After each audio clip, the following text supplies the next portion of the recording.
유튜브 채널 캄보디아 KHR TV.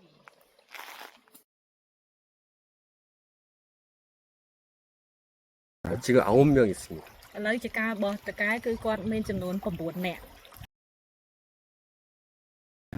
지금 캄보디아 친구들은 3년. ហើយ 그 전에 필리핀도 있었고. ហើយកន្លែងគាត់នេះគឺមានពលករពីមុនមកមាន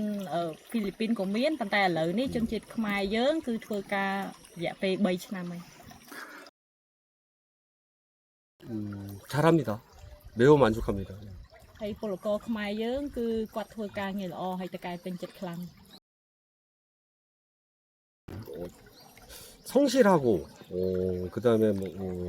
자기 일처럼 다 맡아서 해주니까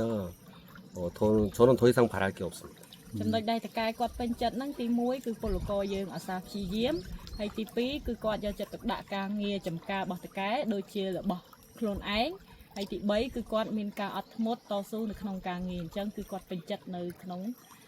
ការងាររបស់ពលករ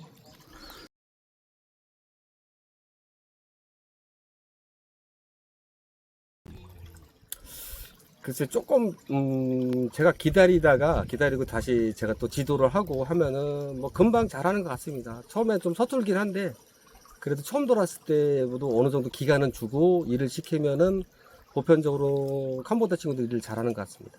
ពេលដែលពលករខ្មែរយើងធ្វើការដំបូងគឺគាត់អត់ទាន់មានការស៊ាំជាមួយនឹងការងារប៉ុន្តែគាត់រងចាំឲ្យពលករយើងស៊ាំជាមួយនឹងការងារហើយគាត់បជាការងារពលករតាមស្អីដែលគាត់អាចធ្វើបានហើយយូរៗទៅពលករគឺគាត់អាចធ្វើការងារបានល្អ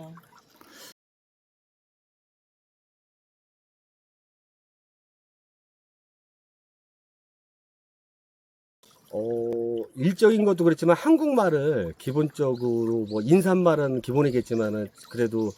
조금 한국말을 배우고 오면은 더 좋지 않을까. 뭐 숫자 같은 거. 예, 숫자도 그렇고, 예, 그런 부분을 좀, 어쨌든 의사소통이 지금 저희 3년 들어온 친구들하고는 번역기 없이 의사소통이 되는데, 1년차 친구들은 조금, 뭐랄까, 조금 한국말을 공부하고 오면 더 일하기도 편하고 서로.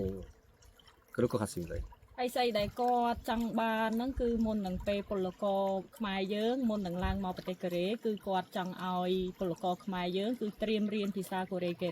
ខ្លះ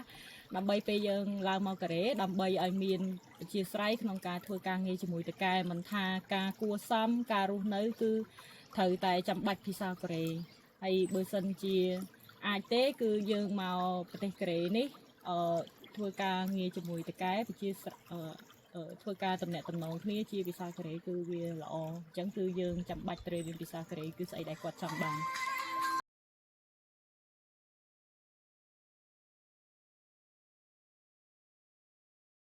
예, 저는 100% 추천합니다.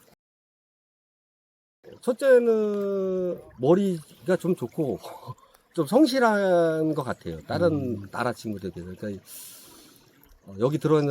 친구들에 비해서는 저는 100% 캄보디아 추천합니다.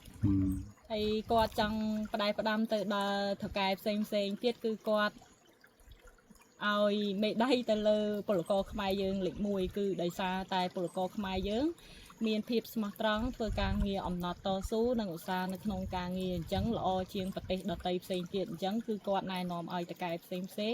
ជ្រើសរើសយកពលករខ្មែរយើងដើម្បីមកធ្វើការជាពលករ 네, 지금 9명의 제한이 있어서 그렇지 더 부르고 싶습니다. បើសិនជាមានចំការច្រើនគឺគាត់នឹងធានាពលករចាប់ពី9នាក់ឡើងដោយសារតែឥឡូវហ្នឹងចំការរបស់គាត់មានតិចគឺគាត់អាចធានាបានត្រឹមតែ9នាក់ឯងប៉ុន្តែចិត្តរបស់គាត់គឺចង់ធានាយកពលករយើងច្រើនលើសពី9នាក់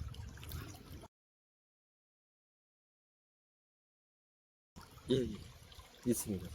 ហើយពលករឥឡូវដែលកំពុងតែមកធ្វើការហ្នឹងគឺគាត់មានបំណងយកពលករមកជាលើកក្រោយឆ្នាំក្រោយទៀត 네, 감사합니다. អរគុណច្រើន